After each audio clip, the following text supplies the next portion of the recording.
Hello students, आज हम लोग समझते हैं यूएस फेड रिजर्व्स ने जो इंटरेस्ट रेट्स गिराए हैं उसका इंडिया में क्या इम्पैक्ट होगा। ऑल्सो हम लोग को ये समझना है कि ये फेड होता क्या है, that is what is exactly the Fed reserve. Now अगर आपको पता हो कि हर कंट्री का एक सेंट्रल बैंक होता है विच इज़ जो पूरी कंट्री का मॉनेटरी सिस्टम को हैंडल करता है एंड वॉच करता है, तो सेम वे इंडिया में सेंट्रल बैंक है रिजर्व बैंक ऑफ इंडिया और यूएसए का जो सेंट्रल बैंक है वो है फेड रिजर्व। तो बेसिकली फेड रिजर्व ने यहाँ पे अपने इंटरेस्ट रेट्स को कम किया है। अब इंटरेस्ट रेट्स कम होने का क्या इम्पैक्ट होता है इकोनॉमी में, आज हम लोगों को ये भी समझना है। देखिए, जब भी सेंट्रल बैंक इंटरेस्ट रेट्स कम करवाता है इसका मतलब है कि कमर्शियल बैंक्स अब कम रेट पे लोगों को बोरोइंग्स दे सकते हैं। अगर कमर्शियल बैंक कम रेट पे बोरोइंग्स दे रहे हैं पब्लिक को, तो इसका मतलब है कि अब कंज्यूमर्स ज़्यादा लोन लेंगे क्योंकि अब उनको चीप पड़ेगा लोन्स लेना, राइट। अब अगर फेड ने अपना इंटरेस्ट रेट्स कम करवाए हैं इसका मतलब है कि वहाँ पे अब बोरोइंग्स और ज़्यादा बढ़ेंगी। अब लोगों को चीप लगेगा कोई भी चीज़ें लेना, दैट इज़ अगर किसी को कार लेनी है तो अब थोड़ी वो सस्ती हो जाएंगी, ऑल्सो बोरोइंग्स लेनी है तो वो भी सस्ती हो जाएगी। तो मतलब हमेशा mortgage, car loan, credit card debt ये सब चीपर हो जाते हैं। अब इससे हम लोगों को ये समझना है कि ये इंडिया को कैसे इम्पैक्ट करने वाला है। तो देखिए, अगर हम लोग बोरोइंग्स लेते हैं यूएस से तो बेसिकली हमें उस पर इंटरेस्ट पे करना होता है। तो अगर इंटरेस्ट रेट्स यूएस के साइड से कम हो रहे हैं तो मतलब जो हम लोगों को पेमेंट देनी है इंटरेस्ट की बोरोइंग्स पे यूएस को, अब हम लोगों को भी इंटरेस्ट कम देना होगा। क्यों? क्योंकि इंटरेस्ट रेट्स कम हो चुके हैं, तो मतलब अब हमारा भी कॉस्ट कम हो चुका है। तो ये इम्पैक्ट होगा अब इंडियन इकोनॉमी में। अब यूएसए का ये इंटरेस्ट रेट गिराना उनके इन्फ्लेशन से कैसे कंसर्न्ड है, अब ये समझते हैं। देखिए, अगर इंटरेस्ट रेट्स कम हो रहे हैं तो इसका ये मतलब है कि बोरिंग बढ़ रही हैं। बोरिंग बढ़ेंगी किस चीज़ के लिए? कार्स लेने के लिए। कंज्यूमर्स ज़्यादा चीज़ें खरीदेंगे, घर खरीदेंगे और जितनी भी चीज़ें ले सकते हैं लोन पे वो सारी चीज़ें लेने की कोशिश करेंगे। जब मार्केट में लोगों की डिमांड ज़्यादा होगी तो इसका ये मतलब है प्रोडक्शन, दैट इज़ जो प्रोड्यूसर्स हैं, जो सप्लायर्स हैं, वो भी ज़्यादा प्रोड्यूस करेंगे। जब प्रोड्यूसर्स ज़्यादा सप्लाई करेंगे दैट मीन्स कि एम्प्लॉयमेंट बढ़ेगी, क्योंकि ज़्यादा आउटपुट प्रोड्यूस करने के लिए उनको ज़्यादा मशीन्स, ज़्यादा एम्प्लॉयज़ लगेंगे और इन एम्प्लॉयज़ की अब इनकम भी बढ़ेगी। तो बेसिकली जब भी इंटरेस्ट रेट्स कम होते हैं ये एक रीज़न होता है इन्फ्लेशन का, दैट इज़ अब इन्फ्लेशन होना शुरू होगा। और ये इन्फ्लेशन इज़ बेसिकली, जब इन्फ्लेशन होता है तो मतलब सारी चीज़ों की प्राइजेस बढ़ रही होती हैं। तो यूएसए का ये टारगेट है कि वो इंटरेस्ट रेट्स कम करके अल्टीमेटली अपनी डिमांड इंक्रीज़ करवाना चाहता है। डिमांड पूरे कंट्री की एक एग्रीगेट डिमांड इंक्रीज़ हो, जिसमें कंज्यूमर्स भी गुड्स की डिमांड ज़्यादा कर रहे हैं।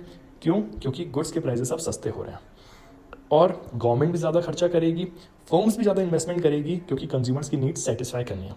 And in the same way जो फॉरेनर्स हैं अब वो भी यूएसए से गुड्स खरीदेंगे क्योंकि अब गुड्स चीप हो चुके हैं। ये फ़ायदा होगा यूएस इकनॉमी का अपने इंटरेस्ट रेट्स को कम करने से। अब हम लोग ये समझते हैं कि हॉट मनी कंसेप्ट क्या होता है।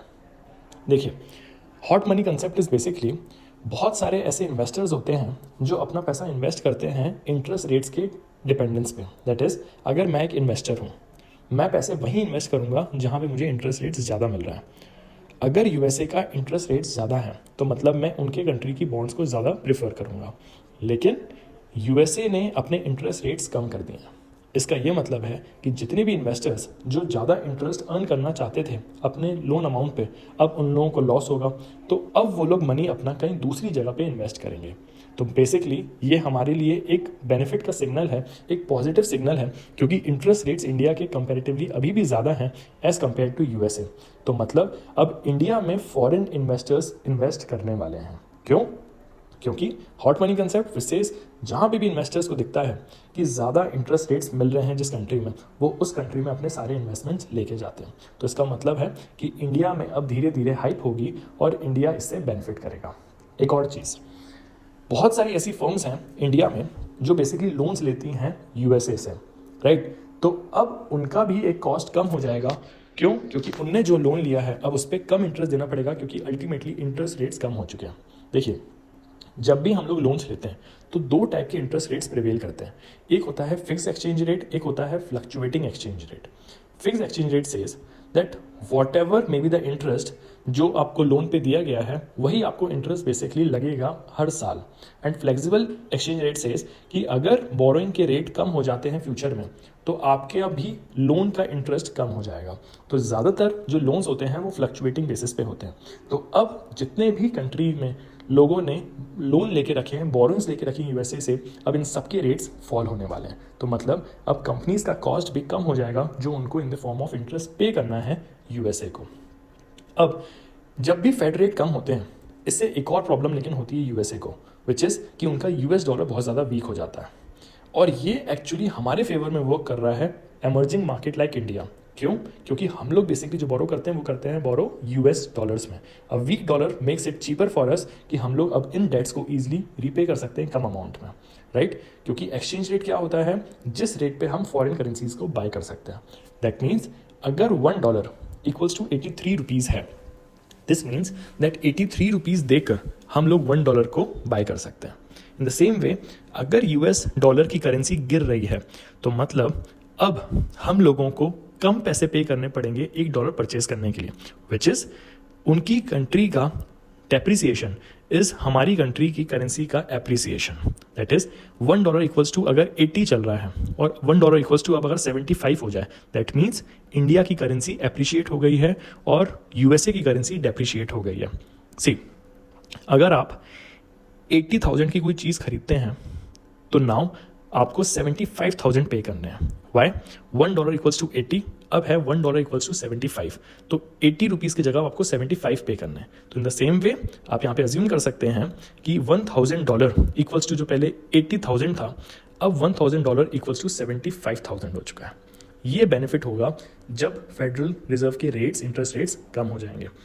अब हम लोग ये समझते हैं कि इसका क्या रीज़न था कि इंटरेस्ट रेट्स कंटिन्यूसली कम होते चले आ रहे थे और ये एक इन्फ्लेशन का साइन दे रहा था। देखिए, इसके पहले भी यूएसए ने इंटरेस्ट रेट्स में काफ़ी ज़्यादा चेंजेस लेकर आए हैं।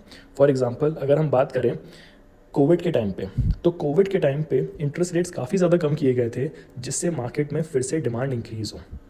जैसे ही डिमांड इंक्रीज़ हुई, इन्फ्लेशन होना शुरू हुआ, इंटरेस्ट रेट्स काफ़ी ज़्यादा बढ़ा दिए गए थे।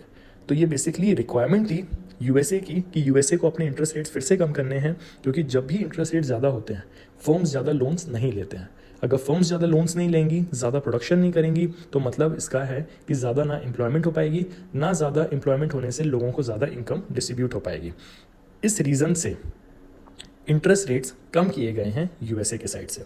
अब ये देखते हैं कि और क्या चेंजेस या और क्या इम्पैक्ट हो सकता है हमारे इंडिया में। सी, जो इंडिया का सेंट्रल बैंक है आरबीआई, ये हमेशा एक क्लोज आई रखता है फेड के एक्शन में। आरबीआई जब भी अपने रेट्स डिसाइड करता है, इंटरेस्ट रेट, वो डिसाइड करता है फेड के रेट्स को देखते हुए। फेड अगर अपने रेट्स कम कर रहा है या रेस कर रहा है, आरबीआई भी सेम उनको फॉलो करता है। इससे क्या इम्पैक्ट होता है इंडियन मार्केट में? जैसे स्टॉक्स हैं, बॉन्ड्स हैं या तो रुपी हैं, ये स्ट्रांगली चेंज करते हैं यूएस की मॉनेटरी पॉलिसी से। अगर बेसिकली फेड के इंटरेस्ट रेट्स अगर कट हो रहे हैं तो जितने भी इंडियन एसेट्स हैं, स्पेशली सेक्टर्स जो ग्लोबल कैपिटल पे डिपेंड करते हैं, उनको बूस्ट मिलती है। क्योंकि जैसे इंटरेस्ट रेट्स कम होंगे, अब ये सब फर्म्स जो ग्लोबल कैपिटल पे डिपेंडेंट थी वो सब अब फॉरेन से ले सकते हैं। एक और चीज़ आपको अगर पता हो, 1991 के बाद से जैसे ही कंट्री में इकोनॉमिक रिफॉर्म्स आया था, that is liberalisation, privatisation and globalisation आया था, तो उस टाइम पे इंडिया बहुत बड़ा आउटसोर्सिंग हब कहलाने लगा था। Now what is outsourcing? Outsourcing is basically, जैसे मैं आपके स्कूल की बात करता हूँ, आप जब स्कूल में जाते हो तो बेसिकली स्कूल का मेन पर्पस होता है आपको एजुकेशन प्रोवाइड करवाना, ना कि ट्रांसपोर्टेशन की फैसिलिटीज़ देना। तो स्कूल क्या करता है, ट्रांसपोर्टेशन के लिए एक थर्ड पार्टी हायर करता है जो उनकी सारे बच्चों को स्कूल तक लेकर आते हैं with the help of the buses. तो मतलब जब भी कोई बिजनेस अपना यूज टू वर्क जो वो पहले खुद किया करते थे वो किसी थर्ड पार्टी को दे देते हैं काम करने के लिए, तो उसको बोलते हैं आउटसोर्सिंग। तो इन द सेम वे जब स्कूल्स आउटसोर्स कर देते हैं अपना काम ट्रांसपोर्टेशन का, तो इसको बोलते हैं outsourcing. In the same way 1991 में जब इंडिया ने लिबरलाइजेशन, प्राइवेटाइजेशन और ग्लोबलाइजेशन कंट्री में लेकर आए थे, क्यों लेकर आए थे हम लोग? क्योंकि हमें बहुत ज़्यादा फॉरेन रिजर्व की ज़रूरत थी, जिसमें हमने $8 बिलियन का लोन लिया था आईएमएफ से, वर्ल्ड बैंक से, क्योंकि इंडिया के पास इतने पैसे नहीं थे कि वो 2 हफ्तों के इंटरेस्ट रेट्स भी चुका पाए। तो इसलिए कंट्री में इकोनॉमिक रिफॉर्म्स को लाया गया था जुलाई 1991 में। नाउ हम लोग थे आउटसोर्सिंग टॉपिक पे विशेष कि उस समय इंडिया एक आउटसोर्स्ड हब कहला रहा था, जिसमें अगर आपको पता हो जितनी भी बड़ी बड़ी कंपनीज हैं, एप्पल, सैमसंग, वर्लपूल या और जितनी बड़ी कंपनीज हैं, इन सब के कॉल सेंटर्स इंडियाज़ में हैं। इंडिया उनको बेसिकली सर्विसेज देती है जब भी कस्टमर्स को कोई प्रॉब्लम होती है, that is problems as in कि उनको कोई प्रोडक्ट में कोई फॉल्ट समझ में आ रहा है, कोई चीज़ समझ में नहीं आ रही है, तो वो तुरंत कस्टमर केयर कॉल करते हैं। Now these customer cares are basically located in India which are helping the consumers to get the knowledge कैसे वो चीज़ें सही होंगी। तो this way we can see that the Indian consumers are the one who are basically taking the help of the service centres जो India में ही located हैं, भले वो फॉरेन प्रोडक्ट के हों, राइट। एक और चीज़, जब भी हम आउटसोर्सिंग की बात करते हैं तो ये बेसिकली सर्विस है जो हम लोग दे रहे हैं फॉरेन कंट्रीज़ को। हम लोग एक उनको सर्विस दे रहे हैं जिसमें हम उनका एक कस्टमर केयर सेंटर चला रहे हैं। तो बेसिकली अब इन सारी फर्म्स को, Infosys, TCS, Tata consultancy service, इन सब फर्म्स को अब प्रॉफिट होने वाला है। क्यों? क्योंकि अब हम लोगों को जो बेसिकली इंटरेस्ट रेट्स हैं वो काफ़ी ज़्यादा कम पड़ने वाले हैं। हम लोग उनकी हेल्प भी ले सकते हैं लोन्स लेने में, एंड ऑल्सो ये बिजनेस में काफ़ी ज़्यादा इंपैक्ट करेगा क्योंकि इन्फ्लेशन के होने के बाद से अब डिमांड काफ़ी ज़्यादा इंक्रीज होंगी USA में उनके प्रोडक्ट्स के लिए। उतना ही ज़्यादा बिजनेस बढ़ेगा इंडियंस का आउटसोर्सिंग की फैसिलिटीज़ देने में। तो ये बेसिकली एक सिचुएशन थी जो हम लोगों ने समझी है कि कैसे इंटरेस्ट रेट्स जब कम होते हैं तो डिफरेंट इम्पैक्ट्स पड़ता है। ऑल्सो अगर हम देखें तो काफ़ी ज़्यादा प्रॉब्लम्स हुई थी USA में पहले, जिस कारण से इंटरेस्ट रेट्स काफ़ी ज़्यादा बढ़वाए गए थे या कम किए थे। ऐसे ही अगर हम लोग एक बात करें तो एक प्रॉब्लम हुई थी USA में विच वॉज .com बबल, जो बेसिकली एक टेक सेक्टर में हुआ था। फिर सेम ऐसा ही एक प्रॉब्लम हुई थी जब इंटरेस्ट रेट्स काफ़ी ज़्यादा कम थे और बहुत बड़ा हाउसिंग फ्रॉड भी हुआ था, जिसमें रेट्स बहुत ज़्यादा कम थे 2008 में, और हाउसिंग डेट काफ़ी ज़्यादा बढ़ता चले आ रहा था, जिसमें बहुत सारे लोग हाउस लेने के लिए लोन लेते जा रहे थे और इतनी ज़्यादा बोरिंग बढ़ गई थी कि बहुत ज़्यादा प्रॉब्लम होने लगी थी मॉर्टगेजेस में।